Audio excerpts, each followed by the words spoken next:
ராசிக்கார நண்பர்களே, சார் பல வருடமாக கஷ்டத்தை மட்டுமே அனுபவிச்சிட்டோம் சார். என்னைக்காவது ஒரு காலம் நல்ல காலம் பிறக்காதா அப்படின்னு வெயிட் பண்ணிட்டு இருந்த உங்களுக்கு இந்த வீடியோ. கடகராசியை பொறுத்த வரைக்கும் கடந்த சில வருடங்களாக கடனால் தொல்லைப்பட்டது, உடல் ரீதியான உபாதையினால் தொல்லைப்பட்டது, குடும்ப ரீதியான விஷயங்களை கவலைப்பட்டது, மன ரீதியான விஷயத்தில் ரொம்ப வாடி போயிருந்த ஒரு ராசி அப்படின்னு சொல்லுவாங்க. இந்த ராசியை பொறுத்த வரைக்கும் வாழ்நாளில் இவங்க படாத கஷ்டமே கிடையாது.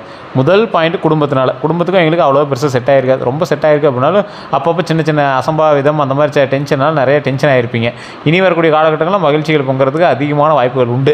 இந்த ராசியை பொறுத்த வரைக்கும் சொந்தக்காரன் தான் இவனுக்கு எதிரி, நண்பன் தான் இவனுக்கு துரோகி. இதுதான் இவனோட வாழ்க்கையுடைய எழுதப்படாத ஒரு ஜாதகம் அப்படின்னு சொல்லலாம். இந்த ராசிக்காரர்கள் தயவு செய்து இந்த வீடியோவை முழுசாக பாருங்கள். அதே போல் நிறையா பேர் வெயிட் பண்ணி கேட்டுருந்த ஒரு விஷயம் சார், 2026 பிறந்து 6-7 மாதம் ஆக போகுது, தமிழ் புத்தாண்டு பிறந்து 2 மாதம் ஆக போகுது, குரு பயிற்சி பிறந்து கூட 1 மாதம் ஆக போகுது, இந்த கடகராசி எப்போ தான் நல்ல காலம் பிறக்கும் அப்படின்னு கேட்டுருந்தீங்க. ஆக்சுவலாக இந்த கடகராசியை ஒரு முக்கியமான விஷயத்தோடு ஒப்பிட்டு பார்க்கணும். இந்த கடகராசி அப்படிங்கிறது சந்திர பகவான் அதிபதியாக இருக்கக்கூடிய ராசி. சந்திர பகவான் எந்த இடத்துல இருக்காங்களோ அவங்களுக்கும் தாய்க்கும் அடிக்கடி இப்போ சண்டை சச்சரவுகள், தாயினால் டென்ஷனு, இந்த மாதிரி விஷயங்கள் அப்பப்போ ஏற்படும் இந்த கடகராசியை பொறுத்த வரைக்கும். அதே போல் நீங்கள் போய் சேரணும்னு நினச்சாலும் தாய் கொஞ்சம் அப்பப்போ கொஞ்சம் விலகி தான் உங்கள்கிட்ட இருந்திருப்பாங்க. ஒரு காலகட்டத்தில் சேர்ந்துக்குவீங்க. கடகராசியை பொறுத்த வரைக்கும் சந்திரன் கொஞ்சம் நீச்சமாக இருந்துச்சு அப்படின்னு இருக்கும், சந்திரன் ஓரளவுக்கு உச்சமாக இருந்துச்சு அப்படின்னா ஓரளவுக்கு பரவாயில்லையாக இருக்கும். இது உங்களுடைய ஜாதகத்தை பார்த்தா கணிக்க முடியும். அதே போல் தாயினால் உங்களுக்கு சொல்லப்பட்ட கதைகள் அப்படிங்கிற மாதிரி ஏதாவது ஒன்று இருக்கும். அதாவது இவங்களோட லைஃப்பில் தாய்க்கு ஒரு ப்ளஸ் பாயிண்ட்டோ இல்லை மைனஸ் பாயிண்ட்டோ ஏதோ ஒரு விஷயம் உங்களோட லைஃப்பில் ஒரு மேஜர் ரோல் இங்கே ப்ளே பண்ணியிருப்பாங்க. அதே மாதிரி இந்த கடகராசியை பொறுத்த வரைக்கும் அன்பான மனம் கொண்டவங்களாக இருப்பாங்க. இதோட குணாதிசயம் அப்படின்னா இதுதான் ஹைலைட்டு. யாருக்கிட்ட பேசினாலும் இனிப்பாக பேசக்கூடிய ஒரு நபர், குடும்ப பாசம் மிகுந்தவர் அப்படின்னு சொல்லுவாங்க, கருணை உள்ளம் கொண்டவர் அப்படின்னு சொல்லுவாங்க. இந்த ராசிக்காரங்க மற்றவர்களோட உணர்வுகளை புரிந்து கொள்ளக்கூடியவர்கள். அவ்வளோ சீக்கிரம் ஒருத்தரை கஷ்டப்படுத்திட மாட்டாங்க, அவ்வளோ சீக்கிரம் ஒருத்தரை இரிட்டேட் பண்ணிட மாட்டாங்க. பொறுப்புணர்வு அதிகமாக இருக்கக்கூடிய ராசி, ஆன்மீக சிந்தனை கொண்டவர்கள், எளிதில் யாரையும் காயப்படுத்த மாட்டாங்க, எதையுமே காயப்படுத்துறதுக்கு விரும்பவும் மாட்டாங்க. இந்த மாதிரி ஒரு அற்புதமான ராசி. இவங்களுடைய மிகப்பெரிய பலமே பாசமும் பொறுப்பும் தான். இந்த பாசமும் பொறுப்பு தான் எங்களோட லைஃப்பில் பெரிய ஆளாக்கியிருக்கும். பலவீனம் அப்படின்னா அதிக உணர்ச்சி வசப்படுறது, எதுக்கு எடுத்தாலும் உணர்ச்சி வசப்படுவீங்க, கோவப்படுவீங்க, தேவையில்லாத இடத்துல கோவம். அந்த கோவத்தினால உங்களோட பேர் கிட்டது தான் மிச்சம். திருமண வாழ்க்கையில் நிறைய இஷ்யூஸு சந்திச்சிருப்பீங்க. திருமணம் ஆகிறதுக்கு முன்னாடி சந்திச்சிருப்பீங்க, திருமணம் ஆகிறதுக்கு சந்திச்சிருப்பீங்க, திருமணம் ஆன பின்னாடி சந்திச்சிருப்பீங்க, திருமணம் ஆகும்போது நிறைய சிக்கல்களை சந்தித்து தான் திருமணமே பண்ணியிருப்பீங்க. இந்த ராசிக்காரில் பொறுத்த வரைக்கும் உணர்ச்சி வசப்படாத நாட்கள் தான் கம்மி. உணர்ச்சி வசப்பட்டு தொழிலில் நிறைய விஷயத்தில் அடி வாங்கியிருப்பீங்க, தொழிலில் நிறைய இடத்துல மாட்டியிருப்பீங்க, லைஃப்பில் நிறைய இடத்துல சிக்கலில் மாட்டியிருப்பீங்க, குடும்பத்தில் நிறைய சண்டைகள்லாம் நீங்கள் சந்திச்சிருப்பீங்க. அது எல்லாத்தையும் சரி பண்ணணும் அப்படின்னா குணத்தில் கொஞ்சம் அவசரப்படாமல் இருக்கணும், உணர்ச்சி வசப்படாமல் இருக்கணும். அதை ஃபஸ்ட் மைண்டில் ஞாபகம் வச்சுக்கோங்க. இந்த கடகராசிக்கு பண்பு நலன்கள் அப்படின்னா குடும்பத்தை உயிராக நினைக்கிறவங்க. என்ன தான் குடும்பத்தினாலும் உங்களுக்கு ஆபத்து இருந்தாலும் குடும்பம் உங்களுக்கு அதுதான் உயிர் அப்படிங்கிற மாதிரி நீங்கள் நினச்சிட்டு இருப்பீங்க. பெற்றோர்களை மதிக்கக்கூடிய நபர்கள், உதவி கேட்டவங்களை கைவிட மாட்டாங்க, பிறருடைய துன்பத்தை தங்களுடையதாக நினைக்கக்கூடிய நபர்கள், நம்பிக்கை வைத்தவங்களுக்காக எதையுமே செய்யக்கூடிய நபர்கள். இந்த ராசிக்காரங்களோட பண்பு நலனால தான் இவங்க நட்போட்டாரமும் கொஞ்சம் அதிகமாக சேருவாங்க. ஆனால் குறிப்பிட்ட நட்போட்டாரம் மட்டும்தான் அவங்களோட நீண்டு பிரயாணிப்பாங்க. குறிப்பிட்டவங்க அவ்வளோ சீக்கிரம் உங்களுக்கு பிரயாணிக்க மாட்டாங்க. இந்த ராசியை பொறுத்த வரைக்கும் இவங்க தான் ஃப்ரெண்ட்ஸ் அப்படின்னு எங்களுக்கு ஃபிக்ஸ்டாக ஒரு நண்பர்கள் அவ்வளோ நீங்கள் சந்திச்சிருக்க முடியாது. கடந்த காலத்தில் சந்தித்த கஷ்டங்கள்னு பார்த்தீங்கன்னா பல கடகராசிக்காரர்களுக்கு இந்த மேஜரான சில ப்ராப்ளம் உங்களுக்கு இருந்திருக்கும். இது ரொம்ப உங்களுக்கு ஒரு மிகப்பெரிய ரோலை ப்ளே பண்ணியிருக்கும் அப்படின்னு தான் சொல்லணும். கடகராசிக்காரர்களை பொறுத்த வரைக்கும் நம்பியவர்களால் ஏமாற்றம் உங்களுக்கு ஏற்பட்டிருக்கும், குடும்ப பிரச்சனைகள் ஏற்பட்டிருக்கும், பண தட்டுப்பாடு ஏற்பட்டிருக்கும், சொத்து தகராறுகள் ஏற்பட்டிருக்கும், மன உளைச்சல்கள் ஏற்பட்டிருக்கும், தொழிலில் வளர்ச்சி தாமதம், இந்த மாதிரி விஷயங்கள்லாம் உங்களுக்கு இருந்திருக்கும். இந்த மாதிரி விஷயங்கள்னால தான் உங்களோட லைஃப்பில் அடுத்த ஸ்டேஜுக்கு போகிறதுக்கே நிறைய விஷயங்களை பயந்து பண்ணியிருப்பீங்க. 2026 பொறுத்த வரைக்கும் அதுலேயும் முக்கியமாக இந்த தமிழ் புத்தாண்டு முதல்ல என்ன நடந்தது, என்ன நல்லது நடந்திருக்கும் அப்படின்னா 2026 தமிழ் புத்தாண்டுக்கு பிறகு குடும்பத்தில் மகிழ்ச்சி அதிகரிக்கக்கூடிய ஒரு காலகட்டம், பண வரவு மேம்படக்கூடிய ஒரு காலகட்டம், தடைப்பட்ட காரியங்கள் நிறைவேறக்கூடிய ஒரு காலகட்டம், புதிய சொத்து யோகம் உண்டாகக்கூடிய ஒரு காலகட்டம், தொழிலில் முன்னேற்றம் உண்டாவதற்கான காலகட்டம், திருமண பேச்சு வெற்றியை தருவதற்கான காலகட்டம். இந்த மாதிரி நல்ல மாற்றங்கள்லாம் ஏற்படுறதுக்கான வாய்ப்புகள் 90% மேலே இருக்குது. மீது எல்லாமே உங்களோட ஜாதகத்தை செக் பண்ணி தான் சொல்லணும். சார் இப்பயும் சொல்கிறேன், இப்போ நம்ம பார்த்துட்டு இருக்கிறது ராசி பலம் தான். உங்களோட லைஃபுக்கு A to Z கம்ப்ளீட்டாக சொல்லிடுமான்னு கேட்டால் கம்ப்ளீட்டெல்லாம் சொல்லாது. அதையும் ஏன்னு நான் சொல்லிடுறேன். இந்த ராசியை பொறுத்த வரைக்குங்க கிட்டத்தட்ட கடகராசிக்காரன் 12 கோடி பேர் இருப்பான் இந்தியாவில். இந்த 12 கோடி பேருக்கு இப்போ நான் சொன்னது நடக்குமானா நடக்கிறதில்ல. காரணம் உங்களுக்கு ராசி மட்டும்தான் கடகம், மற்றது எல்லாம் என்ன இருக்குது, உள்ள தசாபதி இருக்குது, லக்கினம் இருக்குது, நட்சத்திரம் இருக்குது, நீங்கள் பிறந்த நேரம், பிறந்த ஊர் எல்லாம் நிறையா இருக்குல்ல, அதுக்கு தகுந்த மாதிரி தானே செயல்படும். இதில் தடைப்பட்ட காரியங்கள் நிறைவேறக்கூடிய காலகட்டங்கள்லாம் நீங்கள் ரொம்ப நாளாக எதிர்பார்த்த ஒரு விஷயமா இருக்கும். ஸோ இதெல்லாம் உங்களுக்கு செக் பண்ணணும் அப்படின்னா உங்களுடைய ஜாதகம் தான் செக் பண்ணணும். கீழே ஒரு நம்பர் கொடுத்துருக்கேன். நீங்கள் ஒரு விவிஐபி ஜோதிடரை பார்க்குறதுக்கு தயாராக இருந்தால் மட்டும் நீங்கள் பண்ணலாம். ஏன்னா நீங்கள் உங்களோட லோக்கலில் இருக்கிறவங்ககிட்டே ஜாதகம் பாருங்கள். இல்லை சார் ஒன்றும் அது கிளியராக இல்லை அப்படிங்கிறீங்க மட்டும் கீழே இருக்கக்கூடிய நம்பரில் நீங்கள் வந்து காண்டாக்ட் பண்ணி பேசி தெரிஞ்சிக்கலாம். பிரபல ஜோதிடர் தான் உங்கள்கிட்ட வந்து பேசுவார். அதுவுமே வந்து பார்த்திங்கன்னா அப்பாயின்மெண்ட் பேசிஸில் தான் நீங்கள் வந்து ஜோதிடம் பார்க்குற மாதிரி இருக்கும். வெயிட் பண்ணி தான் பார்க்குற மாதிரி இருக்கும். உங்களுக்கு ஐடியா இருக்கிறவங்க படி ஜஸ்ட் கால் பண்ணி பேசி நீங்கள் வந்து அதுக்கு தகுந்த மாதிரி பார்த்துக்கலாம். இது ப்ரமோஷனாக எடுத்துட்டாலும் சரி, இல்லை அட்வர்டைஸ்மெண்ட் எடுத்துட்டாலும் சரி, அது உங்களுடைய விருப்பம். அதே போல் இந்த ராசிக்காரர்களுக்கு குரு பயிற்சி இன்னொன்று நடந்தது. இந்த குரு பயிற்சி நடந்தது எல்லா சேனல்லையும் என்ன சொல்லியிருக்காங்க அப்படின்னா, சார் கடகராசிக்கு எப்படி இருக்கும் அப்படின்னு கேட்கும்போது பர்சன்டேஜ் கணக்கு வச்சு சொல்லியிருக்காங்க. நல்லா தெரிஞ்சுக்கோங்க, குரு பயிற்சியை பொறுத்த வரைக்கும் குருவினுடைய பார்வை கட்டத்தில் எங்கே அமர்கிறது அப்படிங்கிறத பொறுத்து தான் நம்ம வந்து கால்குலேட்டே பண்ண முடியும். நிறையா பேர் நினைக்கிற மாதிரி ஃபுல் அண்ட் ஃபுல் வந்து குரு பயிற்சி இந்த ராசிக்கு சூப்பராக இருக்குன்னா சூப்பராக இருக்குது அப்படின்னா அப்படியெல்லாம் நீங்கள் வந்து கவர் பண்ண முடியாது. ஒரு எக்ஸாம்பிளுக்கு சொல்கிறேன், இந்த ராசிக்கு குரு பயிற்சி எப்படி இருக்க போகுது அப்படிங்கிற சொல்கிறேன். ஆனால் இது அப்படியே நடக்குமாகிறது நீங்கள் வந்து ஜாதகத்தை செக் பண்ணி தான் வந்து நீங்கள் ஃபிக்ஸ் பண்ணிக்க முடியும். 2026 குரு பயிற்சி பலனை பார்க்கும்போது குரு பார்வை வந்து கிடைக்கக்கூடிய இடங்களில் அதிர்ஷ்ட வாய்ப்புகள் அமையுது, பொருளாதார முன்னேற்றம் கிடைக்குது, குடும்ப ஒற்றுமை நிலைக்குது, அதோட குழந்தை பாக்கியம் உண்டாகுது, கல்வியில் வெற்றி ஏற்படுது, தொழிலில் வளர்ச்சி ஏற்படுது. இது எல்லாமே அதிகரிக்கக்கூடிய ஒரு காலகட்டமாக தான் அமையுது. நீண்ட நாட்களாக காத்திருந்த சில நல்ல விஷயங்கள் இந்த இடத்துல நடைபெற வாய்ப்பு அதிகமாகவே இருக்குதுங்க. அதே போல் குரு பயிற்சியில் செய்ய வேண்டியவைன்னு பார்த்திங்கன்னா, வியாழக்கிழமை விரதம், தட்சிணாமூர்த்தி வழிபாடு, மஞ்சள் பூ அர்ச்சனை, அதே போல் ஏழைகளுக்கு உணவு தானம். அதே போல் இந்த ராசிக்காரங்க இன்னொரு விஷயத்து மைண்டில் நல்லா ஞாபகம் வச்சுக்கோங்க, குரு காயத்ரி ஜபம்னு சொல்லுவாங்க. அதாவது குரு பகவான் நீங்கள் வழிபட்டீங்க அப்படின்னாவே அது மிகப்பெரிய ஒரு விஷயந்தான். இதில் ஆசிரியர்களுக்கு மரியாதை தரணும். அதே போல் பெரியவங்க மூர்த்தவங்க யாராவது இருந்தாங்கன்னா அவங்ககிட்ட தயவு செய்து சாபம் வாங்கிறாதீங்க, அவங்ககிட்ட வாழ்த்தி அவங்ககிட்ட ஆசி பெறுறது ரொம்பவே நல்லது. இந்த டைமில் நீங்கள் செய்யக்கூடாது என்ன தெரியுமா, பெரியவர்களை அவமதிக்கிறது. குரு தாயாக இருந்தாலும் சரி, தந்தையாக இருந்தாலும் சரி, வயசில் யார் மூர்த்தவங்களாக இருந்தாலும் சரி, ஒரு விஷயத்தில் உங்களை விட அதிகமான ஒரு விஷயம் தெரிஞ்சவங்களாக இருந்தாலும் சரி. சார் ஒரு எக்ஸாம்பிள் சொல்கிறோம், ஒரு யாசகம் பெறக்கூடியவர், நீங்கள் பிச்சைக்காரன்னு சொல்கிறீங்க பார்த்தீங்களா, யாசகம் பெறக்கூடியவர்கிட்ட நீங்கள் ஒரு அலட்சியமாக நீங்கள் பேசுனீங்க அப்படின்னா யாசகம் பெறுவதில் அவர் குரு. புரியுதா? அப்போ பெரியவங்கக்கிட்ட நீங்கள் மதித்து நடக்கணும், மனிதாபிமானத்தோடு நடக்கணும், யாருக்கிட்டேயும் தேவையில்லாத கோவப்படக்கூடாது அப்படின்னு ஞாபகம் வச்சுக்கோங்க. அதே மாதிரி கோவத்தில் முடிவெடுக்கக்கூடாது, அதை மட்டும் மைண்டில் நல்லா ஞாபகம் வச்சுக்கோங்க. தேவையற்ற கடன் கூடவே கூடாது இந்த காலகட்டத்தில். நண்பர்களுக்காக ஜாமீனில் நிற்கவே கூடாது. யாராவது கையெழுத்து போட சொல்கிறாங்க, இல்லைனா நட்பு முறிஞ்சிருங்கிறான், இதுங்கிறான், தயவு செய்து சொல்கிறேன், நண்பர்கள்ட்ட ஜாமீன் போட்டு மாட்டிக்காதீங்க. இது இந்த ராசிக்கே உண்டான ஒரு மிகப்பெரிய ஒரு விஷயம். தயவு செய்து அதில் மாட்டிக்காதீங்க. அவன் சண்டை போட்டு உங்களுக்கு நட்பே இல்லைனாலும் பரவாயில்ல, நீங்கள் அதில் மாட்டிக்காதீங்க. குடும்ப உறுப்பினர்களை புறக்கணிக்கிறது. குடும்ப உறுப்பினர்களை புறக்கணிக்கிறது அப்படின்னா தேவையில்லாத குடும்ப உறுப்பினர்கள்ட்ட ஒரு சண்டை போட்டுக்கிறது, அதுக்காக அது இதுன்னு மாற்றி பேசுகிறது, இந்த மாதிரி விஷயங்கள்லேருந்து கொஞ்சம் விலகி இருக்கிறது ரொம்பவே நல்லதுங்க. செய்வினை பில்லி சுனியை போன்றவெல்லாம் இந்த ராசிக்கு பழிக்கும்னா, ஆன்மீக மரபுகளின்படி மன உறுதி குறைந்திருக்கும் போது பயம் அதிகமாக தோன்றுங்க. கடவுள் நம்பிக்கை, நல்ல செயல்கள் மற்றும் நேர்மை சிந்தனை மன வலிமையை அதிகரிக்கும் அப்படிங்கிறது ஞாபகம் வச்சுக்கோங்க. எந்தவித எதிர்மறை சக்திகளையும் விட மன உறுதி மற்றும் தன்னம்பிக்கை மிகப்பெரிய பாதுகாப்பு. அதனால் குலதெய்வ கோயிலுக்கு போயிட்டு வாங்க. எது இருந்தாலும் கொஞ்சம் கான்ஃபிடென்ட்டாக இருந்தீங்க அப்படின்னா இந்த ராசிக்கு செல்லுபடியாகும். அதே போல் இந்த செய்வினை பில்லி சுனியெல்லாம் இந்த ராசிக்கு ஒரு 50% தான் செல்லுபடியாகும். மீதி இருக்கிற 50%லாம் வந்து பார்த்திங்கன்னா அவங்க சிம்டம்ஸ் ஏதாவது தெரியுதான்னு பாருங்கள். என்ன சார் சிம்டம்ஸ்னு கேட்டிங்கன்னா, உங்களோட தொழில் ஏதாவது தடை ஏற்படுதா, தேவையில்லாமல் உங்களுக்கு டயர்ட்னஸ் ஆகுதா, வண்டி வாகனங்கள் தேவையில்லாமல் பழுதடையுதா, இல்லை வீட்டுக்கிட்ட அடிக்கடி கருவண்டுகள் சுற்றுதா, அது பாருங்கள். இதெல்லாம் வந்து நீங்கள் டெஸ்ட் பண்ணிங்க அப்படின்னா அதை வச்சு உங்களுக்கு ஏதாவது செஞ்சுருக்காங்களான்னு தெரிஞ்சுக்கலாம். அதை எப்படி சார் விளக்குறது அப்படின்னா, குலதெய்வ கோயிலுக்கு போயிட்டு வாங்க, இல்லைனா கீழே இருக்கக்கூடிய நம்பருக்கு நீங்கள் வந்து ஃபோன் பண்ணி அதன் மூலமாக நீங்கள் வந்து தெரிஞ்சுக்கலாம். அதே போல் திருமண பலன்கள்னு பார்க்கும்போது, திருமண தடை இருந்தவர்களுக்கு நல்ல வரன் அமையறதுக்கான வாய்ப்புகள் உண்டாகுதுங்க.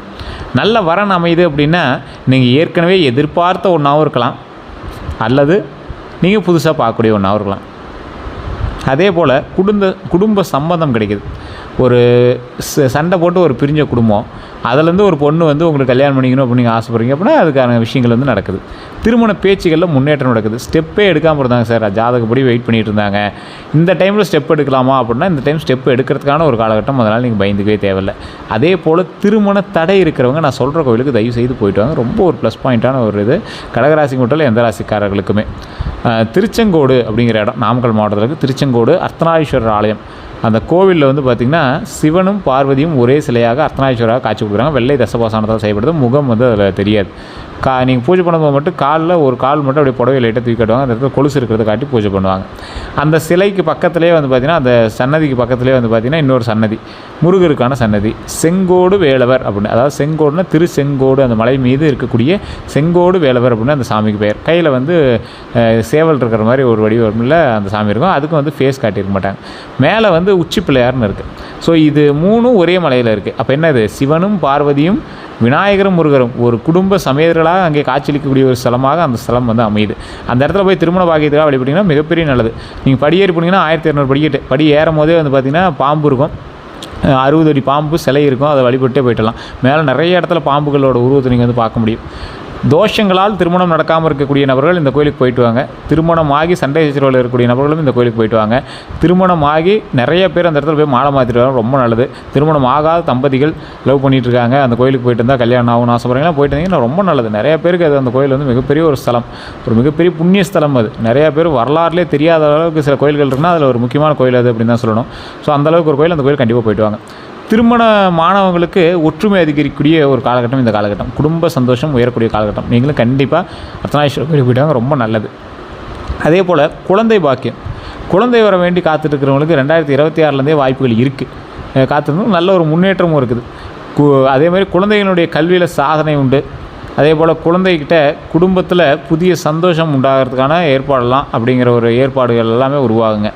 குழந்தை வரம் வேண்டிகிட்டு இருக்கக்கூடிய நபர்கள் திருவண்ணாமலை போயிட்டு பக்கத்தில் வந்து மேல்மலையனூர் அப்படிங்கிற கோயில் இருக்கும், நிறையா பேருக்கு தெரியும், அங்காள பரமேஸ்வரி அம்மன் கோயில். அந்த கோயிலுக்கு போய் வழிபட்டுட்டு வாங்க. அதன் பிறகு பழனியில் கீழே திரு ஆவினங்குடி அப்படிங்கிற கோயிலில் வழிபட்டுட்டு மேலே பால தண்டாயுதபாணி சுவாமி வணங்கிட்டு வாங்க, மிகப்பெரிய நன்மை உண்டாகும். ஸோ அந்த இடத்துக்கு வந்து செவ்வாய்க்கிழமை நாட்களில் போயிட்டு இருந்தீங்க, வளர்ப்புறை நாட்களில் போனீங்கன்னா காலையில் உச்சிக்கால பூஜையும் நடத்துவாங்க. அந்த பூஜையை பார்த்துருந்தீங்கன்னா இன்னும் ஒரு விசேஷமான ஒரு விஷயமா இருக்கும் பழனியில். அதே போல் திரு ஆவினங்குடிங்கிறது பழனி அடிவாரத்துக்கு கீழே இருக்குது. அந்த கோயிலுக்கு வழிபட்டு தான் மேலே போய் வழிபடணும். 3வது படை வீடு வந்து திரு ஆவினங்குடி தான் சொல்லுவாங்க. அதுக்கப்புறமேட்டு தான் இப்போ பழனின்னு சொல்லிட்டு இருக்காங்க. பழனிங்கிறது ஊர், மேலே இருக்கக்கூடியது பாலதண்டாயுதபாணி சுவாமி கோவில். ஸோ நிறைய பேர் கீழே இருக்கிற கோயில் வணங்காமே மேலே போய்ட்டு இருக்கீங்க, கீழே வணங்கிட்டு மேலே இருக்கிற கோயிலும் போய் வணங்கிட்டு வாங்க. அது ஃபஸ்ட்டு நிறைய பேர் தெரியாத ஒரு விஷயம், அதனால் நம்ம வந்து சொல்லணும் அப்படின்னு தான் சொல்கிறோம். இந்த ஆண்டு புதிய வாகனம் வாங்குறதுக்கான யோகம், வண்டி வாகன யோகம்லாம் நல்லாவே இருக்குது. புதிய வாகனம் வாங்குறதுக்கான யோகம், ஒரு எலக்ட்ரிக் ஸ்கூட்டராவது வாங்குவீங்க. பழைய வாகனம் மாற்றக்கூடிய ஒரு காலகட்டம். தொழிலில் தேவைக்காக வாகனம் வாங்குறது ரொம்பவே நல்லதுங்க இந்த காலகட்டத்தில். அதே போல் இந்த ராசிக்காரர்கள் புதிய வண்டி வாங்குறது, தொழிலுக்கு தேவையான வாகனம் வாங்குறது நல்லது தான். இருந்தாலும் நீங்கள் கவனமாக இருக்க வேண்டிய ஒரு விஷயம் என்ன அப்படின்னா, தயவு செய்து வண்டி வாகனத்தில் கவனமாக ஓட்டுங்க. இந்த ராசிக்காரன் எந்தளவுக்கு வண்டி வாகனம் உங்களுக்கு சேர்க்கை உண்டோ அந்தளவுக்கு வண்டி வாகனத்தில் கொஞ்சம் எச்சரிக்கையும் உண்டு, ஆபத்தும் உண்டு. அதை மைண்டில் ஞாபகம் வச்சுட்டு ஓட்டுங்க.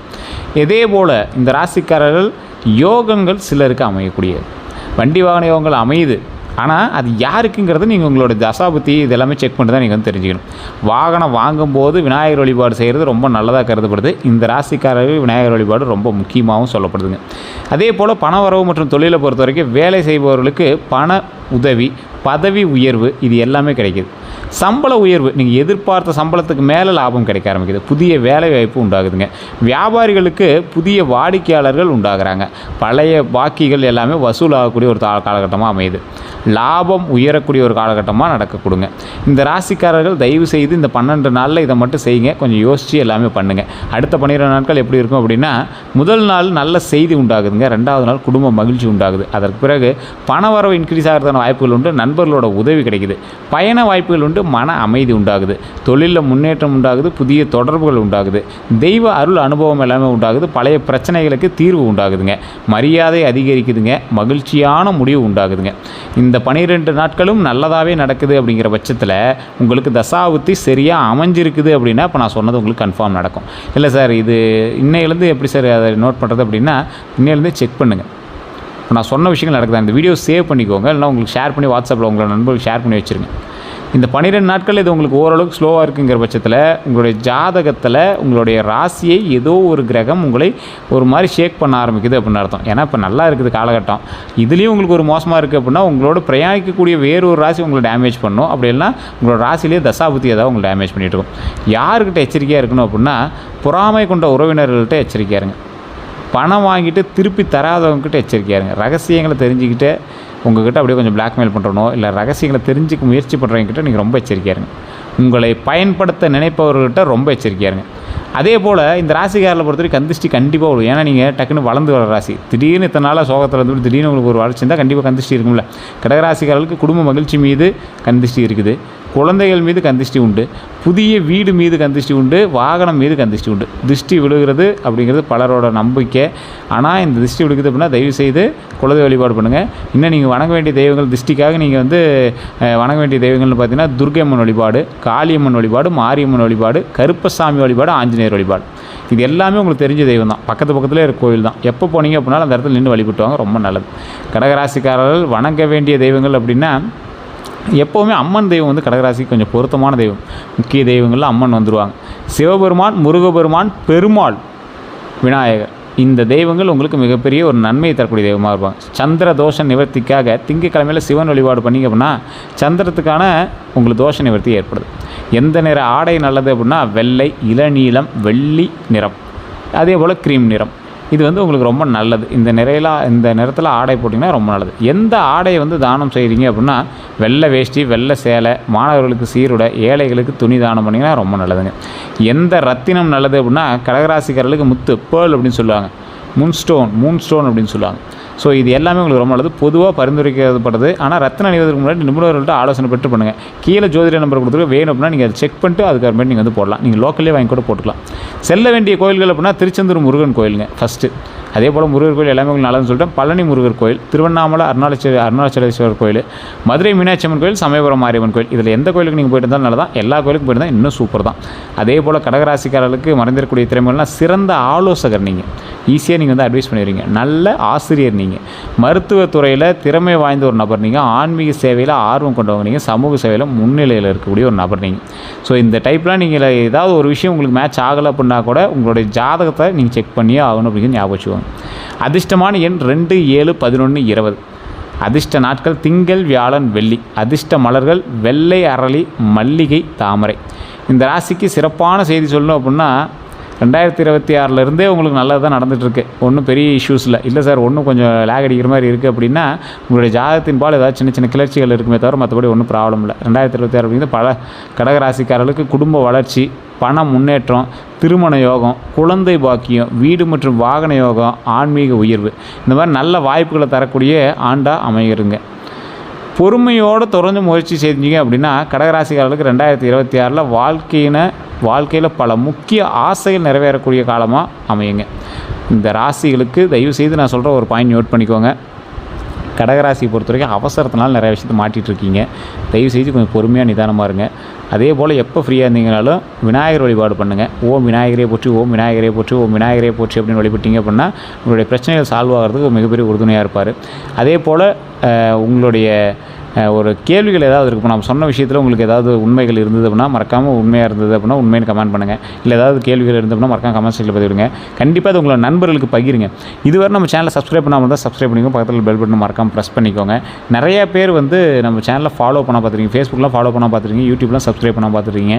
நீங்கள் சப்ஸ்கிரைப் பண்ணிங்க அப்படின்னா தான் அடுத்தடுத்த வீடியோக்கள் எங்களுக்கு போட தோணும். அதோட தகவல் எல்லாமே எங்களுக்கு சொல்ல தரும். நான் சொன்னது